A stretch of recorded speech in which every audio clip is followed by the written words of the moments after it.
And now we're going to shift gears a little bit. We're going to now concentrate on our pastor, his family, and 20 years of his service. As I stand here today reflecting back over the past 20 years, I see the hand of God perfectly protecting and weaving his will within our church body. I remember fondly all the relationship bonds that were made as a search committee. Max Bryant, he was our chair. His passion was to search high and low for our next pastor. Ron Plyler, I can't tell you how many air miles we flew each Sunday in our search. Both of these gentlemen have gone on to glory. And the many other committee members that serve so faithfully that now possess lifelong lasting bonds. I say thank you. Little did we know, our next pastor was just a few miles east in Paris, Texas. A truly God-fearing man with a strong desire to proclaim God's saving and redeeming love to all generations and far-reaching locations. Dr. Mike Lawson has truly been a provision to our church for the past 20 years. I'm reminded of Jeremiah 3:15, and I will give you shepherds according to my heart, who will feed you with knowledge and understanding. And Isaiah 55:4, indeed, I have given him as a witness to the people, a leader, a commander for the people.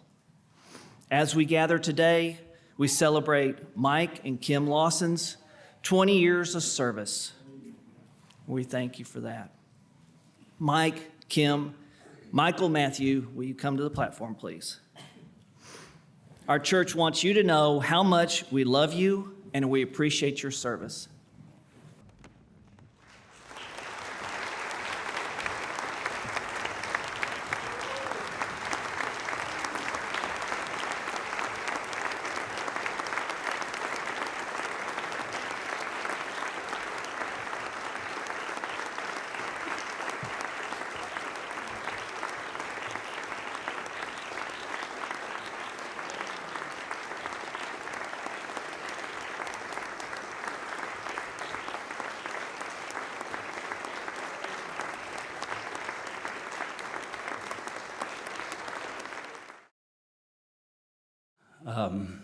We certainly join our sons in expressing gratitude to a congregation that is more than a congregation, but is a family to us.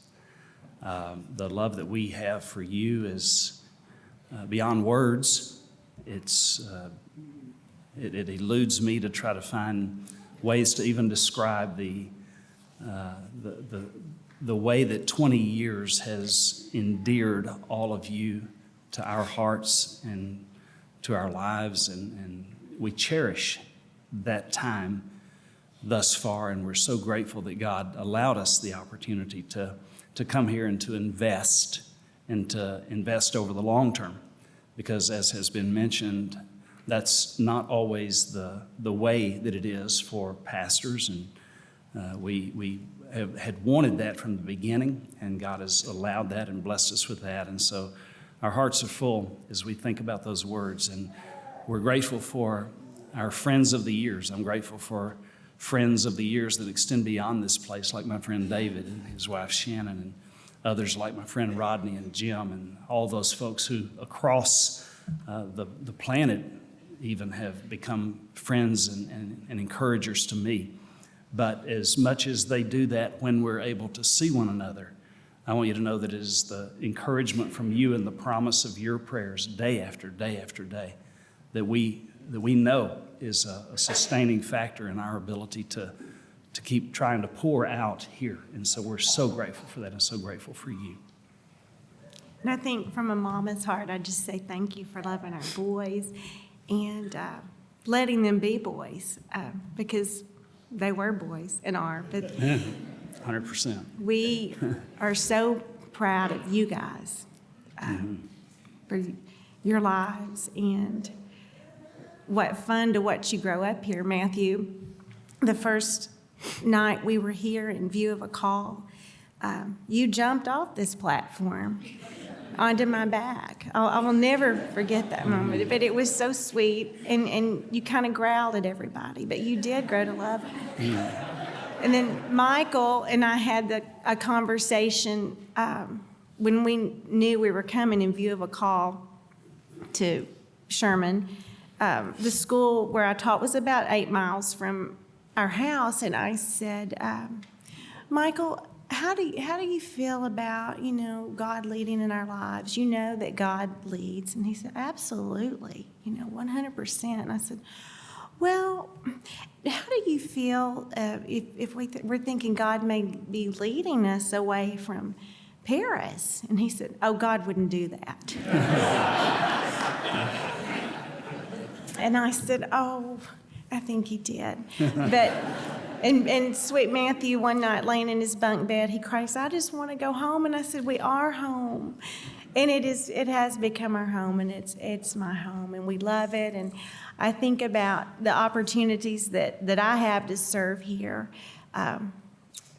One of my early memories, too, when we looked at houses, we had a realtor named Dean Gilbert, and we looked at many houses, but when we went to this house on 1511 Crescent Drive, we were met by two ladies, Gail and Betty Sykes, who then we didn't know but would become our next door neighbor.